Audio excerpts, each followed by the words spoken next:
Welcome back to part three. And by the way, don't forget to subscribe. We're talking about some very, very important stuff that's coming down at a very, very important time in history, and we need to have people understand what's going on. So, part three, we're gonna shift gears. We're moving away from climate and ecological issues. We're moving away from the fear and the threat of a catastrophic worldwide famine, and we're going back to economics. We're going back to what Trump is doing to see to it that he can keep his promise to the American people of making America great again, making America greater than ever, making America prosper and respected, and making America retain its position of leadership, but on a much more stable basis than it has been on before.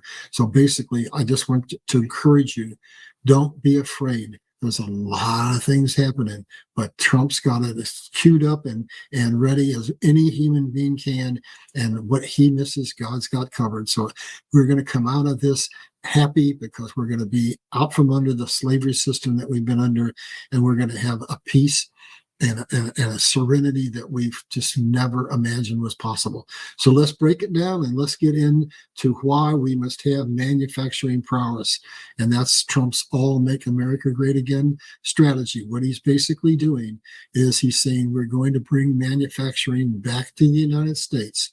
And to do that, what he had to do is acknowledge that the people in Washington, ever since Carter, have basically ceded our manufacturing to China. And now we have to bring it back. And how he's doing that is with renegotiating trade agreements and with inflicting tariffs on people, so that basically it's now incumbent upon them to say, we don't want to send our money to China to build more factories because China is being gutted. The factories are leaving. So where do they go? They go to the United States of America. He's brought in approximately $17 trillion in commitments to build new factories. Now here, I want to stop and I want to make a comment. I just get so frustrated with these people. The newscasters are out there saying, he promised he was going to build factories. He promised he was going to revitalize the manufacturing and get rid of the Rust Belt. And what's he done? Folks, it's just been a few months. So what we have to realize is there are obstacles out there that keep him from being able to get these projects started quickly. He's changing those regulations, and he's saying to people, if you bring in $1 billion, we'll clear the cobwebs away and we'll get you started on your project within 90 days. So it takes you, depending on the size of the factory, it can take a year, 2 years, 3 years to build it. So yes, this is the future. The future is a new American financial base based on getting back our manufacturing prowess, based on moving from the number 2 position back to a rightful number 1 position. And basically what Trump is doing, as we went in one of the earlier segments, he's getting us out from under the debt, and then he's going to reestablish our vibrant GDP based on manufacturing, and that's going to be the long-term lifeblood that's going to make America the leader economically of the world for hopefully generations to come. So basically, he is doing everything he can to restore a manufacturing base, but we need to give the man a little bit of time. So basically, what's he saying to these people? I'm not extorting you. He's saying make your products outside of the U.S. and you'll pay tariffs. But if you don't want to pay tariffs, basically build them in the United States, and you'll get some of the lowest taxes in the world and no tariffs. What he's doing is going back to things that are absolutely proven. He's going back to something that most Americans don't even understand: the American economic system. That is what made America great in the first place, when we put what? Tariffs on England, forcing products to be too expensive for the American people to buy from England, forcing us to innovate the Industrial Revolution. We're doing it again. But what did that strategy accomplish in the first place? We became the only system ever devised, the tendency of which was to do what? To elevate while equalizing the condition of man throughout the world. If you look at what England and all the European nations have done, the first world nations, during our entire lifetime, they have committed Western hegemony against the world. And what does that mean? That means that they had the money And he who controls money controls the world. And they saw to it that the resource-rich nations of the Southern Hemisphere were not given the infrastructure they needed in order to capitalize on their vast resources. And so they kept them in poverty. That's going to end. The American system is going to be reestablished, and we're going to basically share technology with the world, just like we did when we became the innovators of the Industrial Revolution and shared the railroad, shared the automobile, shared the assembly line. We're going to do it again. And that's why Trump in his first term basically got the Supreme Court to hear the Chevron decision.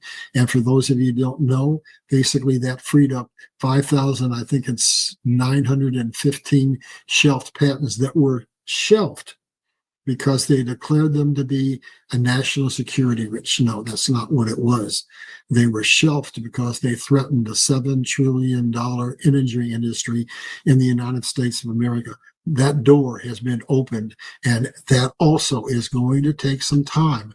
We're going to have to continue to basically be dependent on fossil fuels, not inefficient wind power or solar, but on fossil fuels for the next few years while we gear up and get those factories going, get that new technology out, and we move into basically energy that is virtually free, that is absolutely clean, that is going to reduce the price of every item you will buy in the future by as much as 50, 60, or 70%, depending on the complexity of the logistics change. And I'm going to give you probably the most important analysis I can in terms of what a logistics chain looks like. And so I'll pick one that's complicated, and that's the making of an automobile. And that automobile has this genesis in a strip mine where a great big crane picks up 10 tons of coal using diesel, drops it into a huge truck, and drives it away using diesel, takes it to a smelt and refines it using coal, and then ships that steel out all around the world on ships using diesel. And then they're assembled in those factories running off electricity from the grid. And then they're put in ships or in trucks and shipped around the world, again, using diesel. And then we, the consumer, millions of us, billion of us, drive and buy those. And what you're seeing is every single step of the way, the largest component of the cost of that automobile and everything you'll ever buy is energy. So if we get out from under the situation where currently energy prices are controlled artificially and we get free, clean energy, the cost of everything is going to go away. And now let's look at what we talked about in an earlier segment. If Trump gets us out from under the Fed, if Trump gets us out from under the tax burden that we have and gets us on a simple flat tax, and then all the cost of everything that we buy goes down, and then also on top of that, let's look at the housing industry to give you another pertinent example. In 2019, when they really started to financially collapse the world intentionally, the average cost of a house was $200,000 and the interest rate was 3%. Well, now because of the declining value of the dollar, that same house is $420,000 and the interest rate is 7%. That's beginning to go down, but basically that's all because the dollar was dying. Now, once we go back to the new economic system that's based on commodities and the dollar is worth $1, you're going to be able to go back and look at history and look at the 1950s up to the period of 1971 when the dollar was worth $1. And it's going to be very obvious to you that that $420,000 house is going to cost somewhere between $20,000 and $40,000. You put all that together, folks, and you're going to have such financial blessings that you cannot even imagine. And then on top of that, go back and look at the earlier segment we did and look at the blessings that are going to come to you through NESARA. And what you're going to see is that quote that I said that said that basically our current economic standard of living is 1% of what is potential. We are going to see God's blessings pour out on us to a degree and in ways and manners that we cannot even imagine. So let's get back to what Trump is doing, back to the tariffs. And basically, we are basically going to implement the very thing that made us the richest nation in the world. Look over to the left-hand side. In 1876, the fledgling United States of America, the youngest nation in the world, declared at a at a World Fair that had some 10 million people come from all around the world to see the amazing technologies of the United States. 34 years earlier, we were in bankruptcy. Now, in 1876, we declared America the youngest nation in the world, is now the wealthiest nation in the world, based on exactly the strategies that Trump is implementing right now today. So all those people who say poo-poo to tariffs, go back and open a history book and find out what the real truth is. Let's go on down, and I'm going to do a summary here that's going to kind of, refocus things for you. This is what Trump is doing with his Make America Great plan. So what's Trump's Buy America agenda entails is the following. Causes of the U.S. debt crisis, intensely losing trade. He's wiping that out. Critical shortages of natural resources. He's wiping that out. Dependency on foreign-made goods. No longer going to allow that to happen. We're not going to be dependent on rare earth. We're not going to be dependent on China for steel. We're not going to be dependent on China for pharmaceuticals, unfair trade practices. We're wiping it out. We're going to make money on our trade deals. We're not going to lose money. Potential blockage of trade routes. That's why he is so interested in what happens in the Panama Canal and what happens in Greenland. We have to have viable trade routes to the east, or America is in trouble. So he's protecting those routes. Potential blockage of trade routes is something that is crucial to our national security. We really need to understand that. Invasion of illegal immigrants. Look at what he's doing. He's closed that border.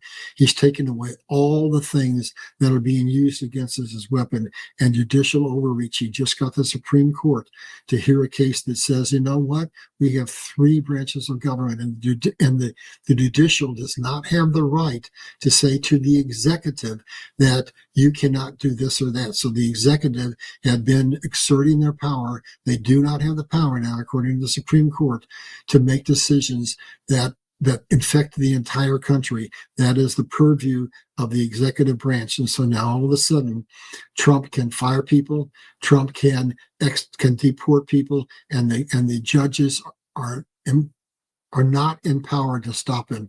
And technology race with China, we're going to come out of this looking very, very good. China had a 100-year strategy, but what Trump did has caused a major problem for them. Their goal was to be the manufacturing superpower of the world, manufacturing initially low-tech items and mid-tech items, and then shifting toward high-tech, which is where they hoped to surpass the United States.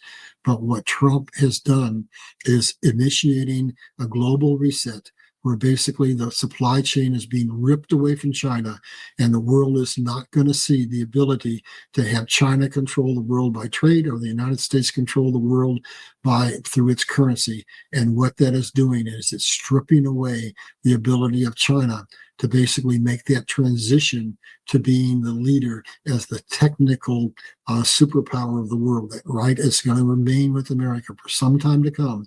Now, the final analysis as to who wins that final war is going to determine who is in the head at the end of this game in AI. Right now, America still has a fairly substantial lead.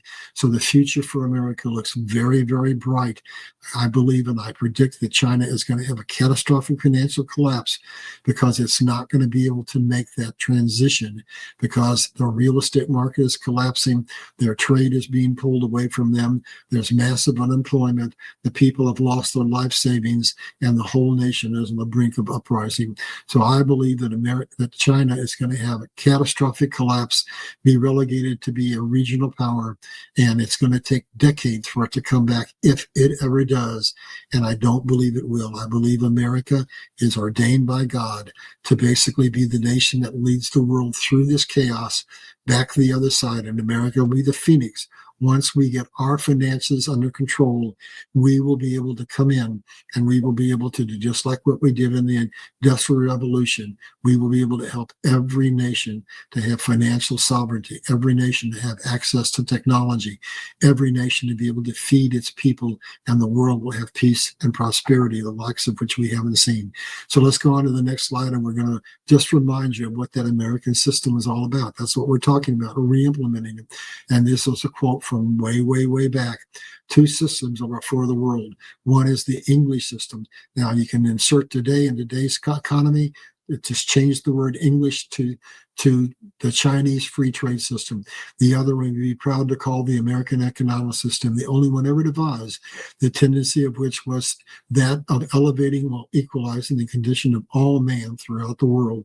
And then I've got a second quote that I want to read you. In the words of Henry C. Carrier, economic advisor to Abraham Lincoln, the British system, and insert Chinese system, is the most gigantic system of slavery the world has ever seen. And therefore it is that freedom gradually disappears from every country over which England or China is enabled to obtain control.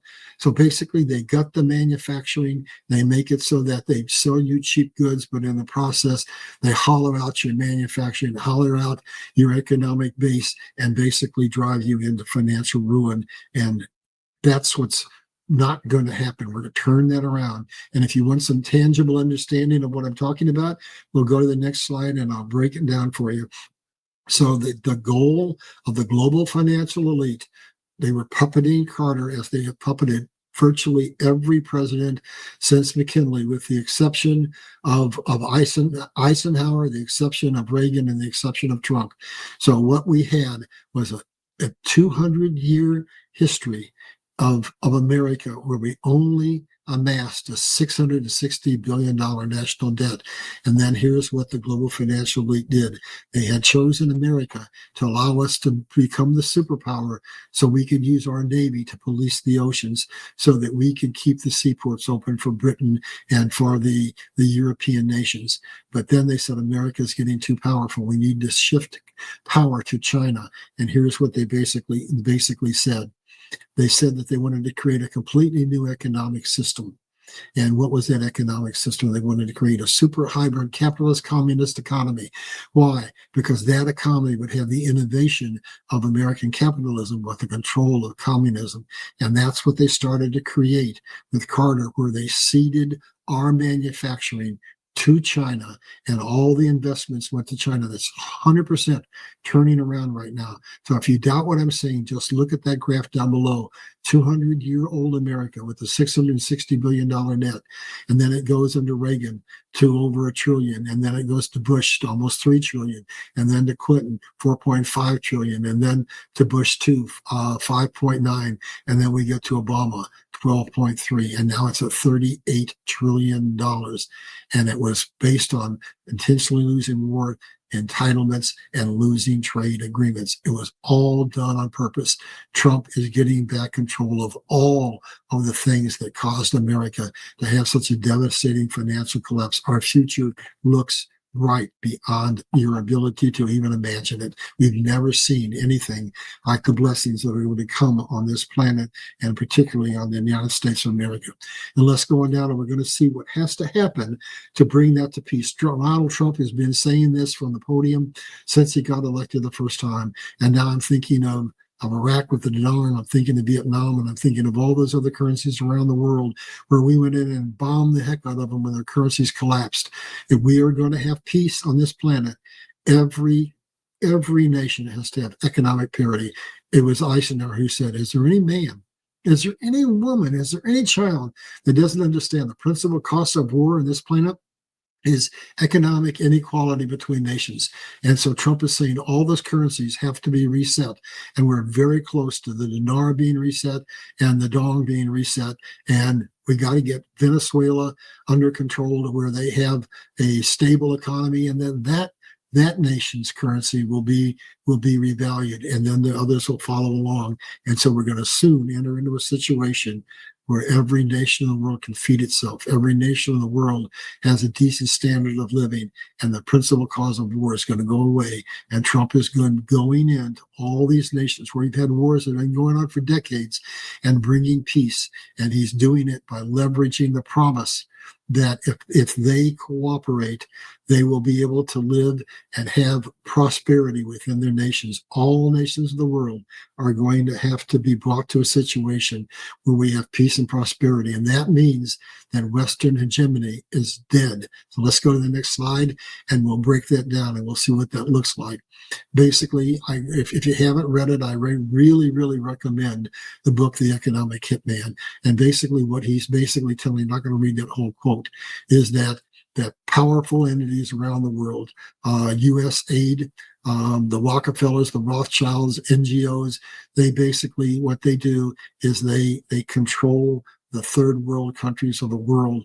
They go in and they loan the money to develop the infrastructure, and then they make sure that those projects default. Think about the Chinese Belt and Road Initiative, and then they take over those assets and they take those nations' valuable natural resources that can make them wealthy, that can give stability to their nations, and they keep them in abject poverty because they force them to ship their goods out as raw materials instead of refining them and sending them out as finished products.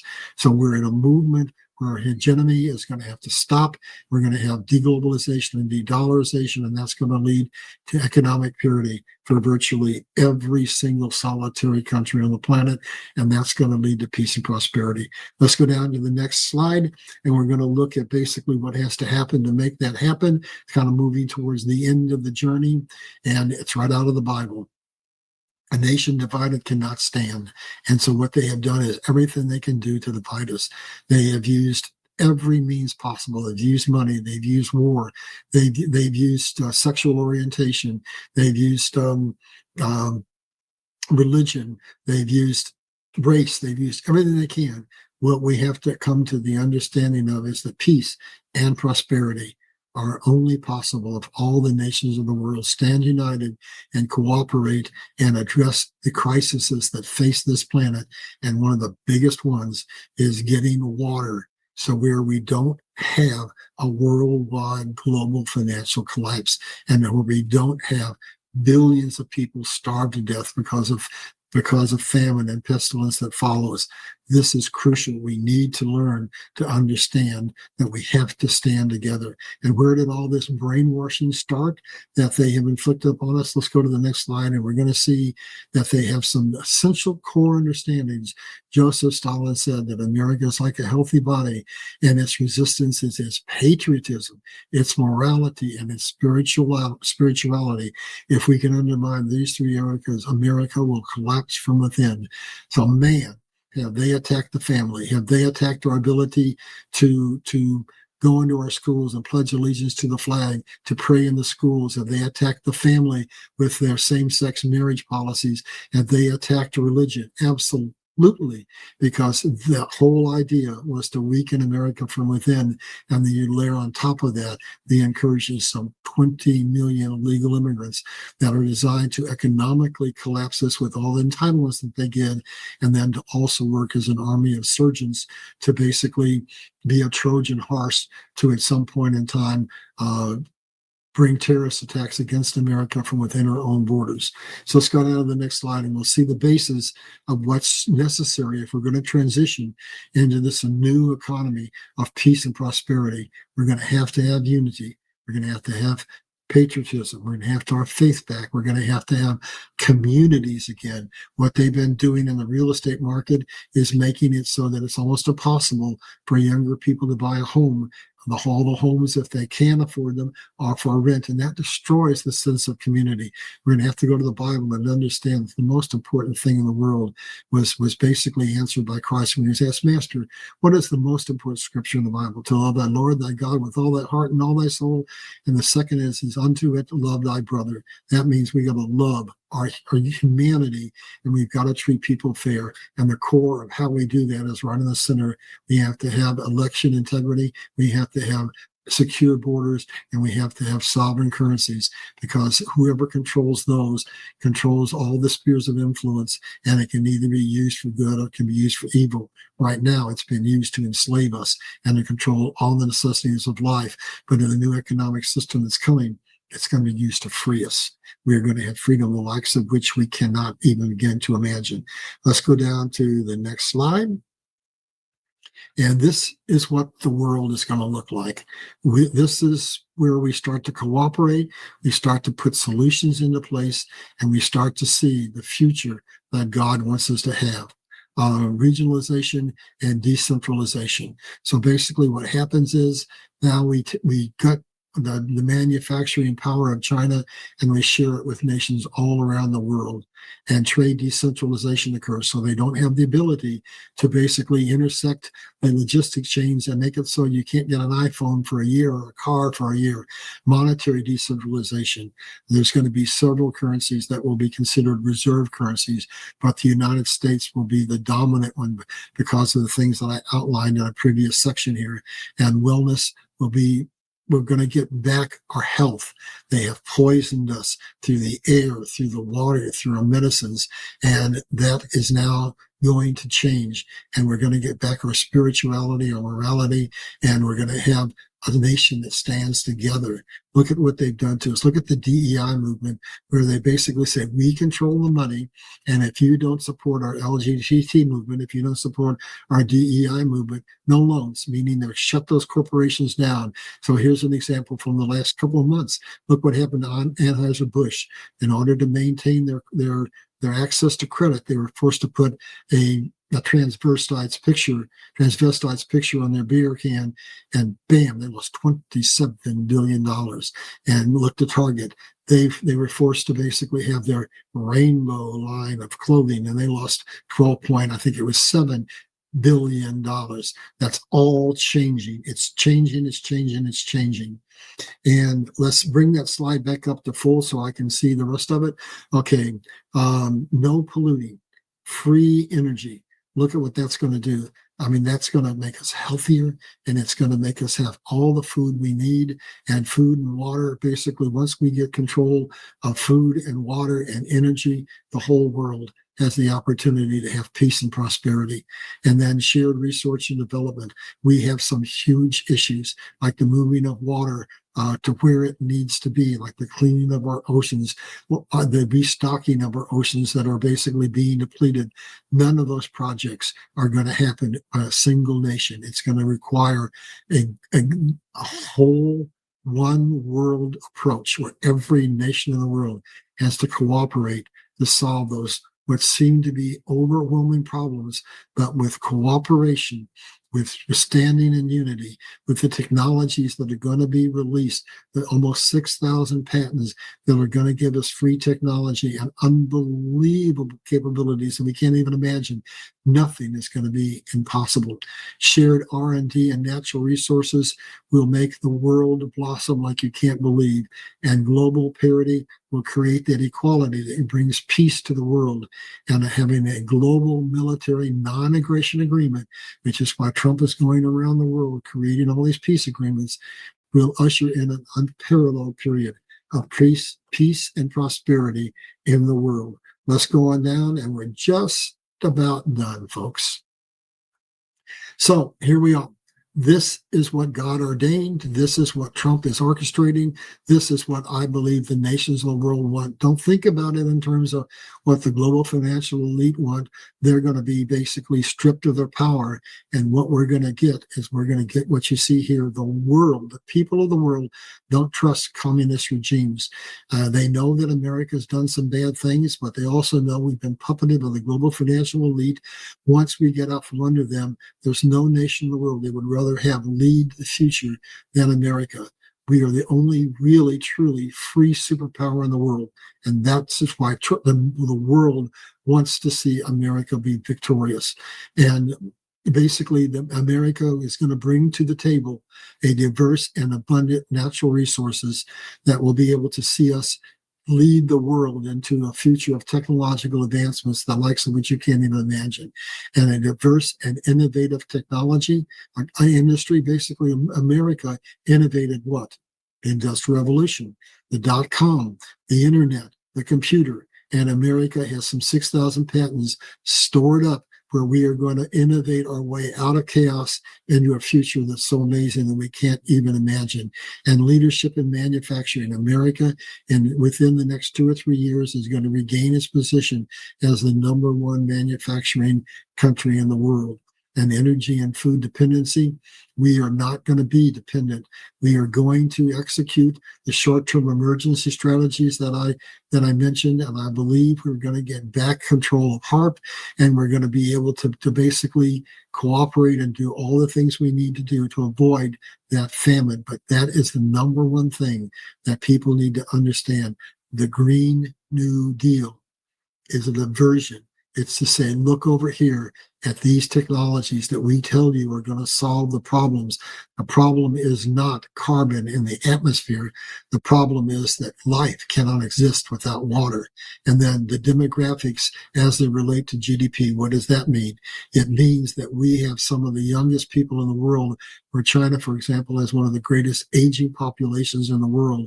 Add that to the re-innovating of the American manufacturing sector, and America becomes, again, the leader in a global language. There's been no nation in the world that was the global leader unless they were the global language. And the UN has declared that the global language of the world is English. And you have to have a strong military to keep the trade routes open and to create stability throughout the world. There's only one nation in the world that can check every one of those boxes, and that is the United States of America. So the future for America looks a little scary short term, but we have to go through what has to happen to take the money away from the global financial elite and to usher in a new economic system based on commodities, a system that cannot be controlled, a system that cannot be manipulated, a system that brings peace and prosperity to the world. So let's go to the next slide, and we're almost done. Here's what we need to understand. This is what Trump has been saying since he came back. We have no nation in the world currently that is truly independent.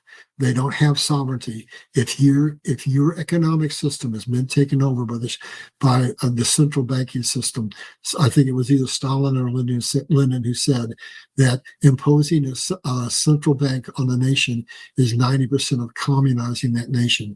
And if we go back and look at the history that I've shown you before, we understand that we haven't had a truly honest election since McKinley. And so what's happening right now is we're having a deluge of whistleblowers come out to expose the swamp, to show us that nations around the world, not just America, but 72 nations around the world have governments in place that were not elected by the people, but they are there to represent the very puppet masters who were controlling us. So what this slide is telling you is Donald Trump's whole game from the beginning was to expose the global financial system, to expose the swamp that exists not only in Washington, but in governments around the world.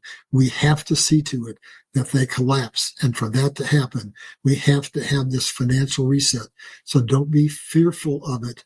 Understand that we're going to have the banking system running in tandem when this comes down, and there will be people who will lose some money, but it's not going to be as devastating as you think. But we will have a very quick rebound on the other side. So we need to basically do a stand down. And here we're going to summarize. This is what Trump is orchestrating: sovereign currency, sovereign borders, honest elections, resource independence, energy independence, manufacturing prowess, equitable trade agreements, global financial parity, shared values and goals. And what does that lead to? That leads to a policy where Trump keeps his promise of making America great, making America greater than it's ever been, making America respected, and helping America restore its financial basis so we can help the rest of the world basically have a situation where the whole world can live in peace, because every nation in the world has economic stability and all nations of the world are at relative parity. That's what God wants. That's what God is orchestrating. God is taking away the money from the financial elite. He's giving it to his children. We're in the book of Exodus. We're basically going to have the transfer of wealth from the wicked to the righteous.